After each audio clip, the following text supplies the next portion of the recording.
1 महीना बीत गया था। पीहू के डर ने गांव के लोगों को पागल कर दिया था। कोई स्कूल नहीं जा रहा था। बच्चे खिड़कियों से पीछे छुप के बाहर झांकते थे, लेकिन पीहू अभी भी उसी स्कूल के सामने बैठी मिलती थी। जुबान पे एक ही लफ्ज, मुझे भूख लगी है। फिर एक दिन गांव में एक बड़ा तांत्रिक आया। सुना था 1000 भूत प्रेत भगाए हैं उन्होंने। तांत्रिक गांव में कदम रखते ही एक आदमी से पूछा, ये गांव इतना शांत क्यों है? आदमी बोला, हमारे गांव में एक छाया घूम रही है जो मुझे भूख लगी है बोल के इंसान को निगल रही है। तांत्रिक ने आंख बंद की और जो देखा वो चौंक गया। फिर उन्होंने गांव वालों को बुलाया और बोला, वो बच्ची की आत्मा किसी वस्तु में बंद है, हमें उसका असली घर ढूंढना होगा, वहीं कुछ मिल सकता है।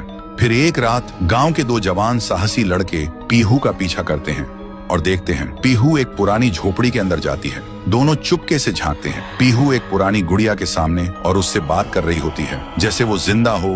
दोनों देखकर चौंक जाते हैं। फिर अगली सुबह वही 2 लड़के झोपड़ी में जाकर वो डॉल उठाते हैं और ले जाते हैं तांत्रिक के पास। तांत्रिक डॉल को देखकर चिल्लाता है, यही है, इसी में बंद है वो बच्ची की आत्मा, इसे आग में जलाना होगा तभी सब खत्म होगा। फिर रात में तांत्रिक गुड़िया को आग में डाल के हवन करता है, जोर जोर से मंत्र जप करता है। तभी एक भयानक चीख गूंजती है, मैं भूखी हूँ। और अचानक वो डॉल हवा में उड़ जाती है और सबके सामने उस डॉल से निकलती है पीहू। और जिन लोगों ने उस डॉल को छुआ था उनके शरीर एक एक करके पंडित जैसे फट जाते हैं। ये सब देखकर तांत्रिक भागने लगता है, लेकिन अचानक रास्ते बंद हो जाते हैं। वो पलट के देखता है, उसके सामने खड़ी होती है पीहू और वो बोलती है, तू मुझे जलाना चाहता था, अब तू जल। एक ही सेकंड में तांत्रिक के शरीर में आग लग जाती है और वो जलकर राख हो जाता है। उस रात के बाद गांव वालों को सब समझ आ गया था। पीहू ने सिर्फ उन्हीं को मारा जिन्होंने उसे दर्द दिया था, भूखा छोड़ा था, बाकी सब लोग ठीक थे।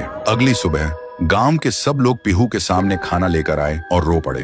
बोले, हमें माफ कर दो, हमने तुम्हें भूत नहीं समझा, लेकिन तुम तो देवी हो जो सिर्फ भूखी थी। पीहू ने एक मुस्कान के साथ थाली में से एक निवाला उठाया और जैसे ही उसने वो खाया उसका रूप हल्की रोशनी में बदलने लगा।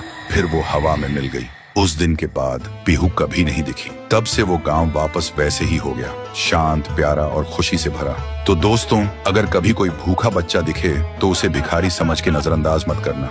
क्या पता वो तुम्हारी इंसानियत का इम्तिहान हो। कमेंट करो, पीहू अब भूखी नहीं है, अगर तुम सच में एक इंसान हो।